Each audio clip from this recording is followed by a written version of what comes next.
उस टाइम उनके घर में अत गरीबी थी और जब वो संगत के साथ गए तो सब ने बहुत दौलत चढ़ा के और गुरु रामदास जी से आशीर्वाद लिया।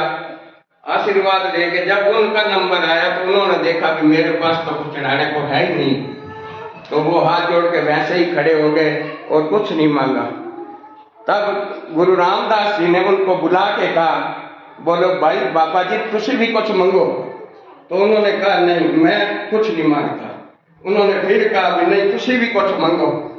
तो उन्होंने हाथ जोड़ के कहा भी अगर आप तुम मेरे पे राजी हो तो आप एक बार हमारे घर दर्शन देना। तो उन्होंने उस बात को स्वीकार किया। स्वीकार करके जब वो चलने लगे तो उन्होंने वापस मुड़ के कहा, गुरु रामदास जी आप जब भी मेरे घर आओ अकेले आना, ना मेरे पास मंजी है, ना बिस्तर है, ना खाना है, मैं आपको कुछ नहीं दे सकूंगा, आप संगत को लेके ना आना।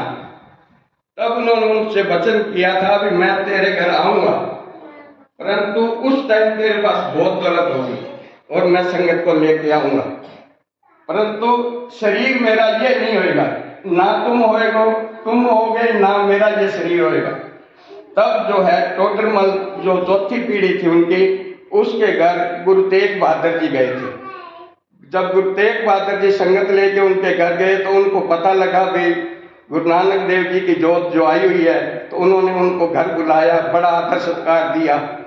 और जब सुबह वो जाने लगे तो उनको मोरों की थाली भर के और चादर दे के सत्कार करने लगे। तो उन्होंने चादर लेके सत्कार किया, ले लिया और कहने लगा जी ये हम दौलत आपसे नहीं लेते। कहने लगे जी नहीं, अगर थोड़ी है तो हम आपको और देते हैं, अब हमारे पास दौलत बहुत है।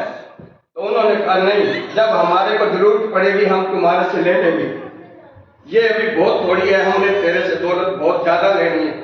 तब जब गुरु गोविंद सिंह जी के साहिबजादे ये दीवारों में शहीद हुए, तब उनके लिए जो संस्कार के लिए जो जगह बनी थी ये गुरु रामदास जी की दौलत दी हुई थी और उन्होंने गुरु गोविंद सिंह के साहिबजादों के लिए और माता गुजर कौर के लिए दी थी। वाहिगुरु जी का खालसा, वाहिगुरु जी की फतेह। जैसा भी मैं जानता था वैसा आपको बताया।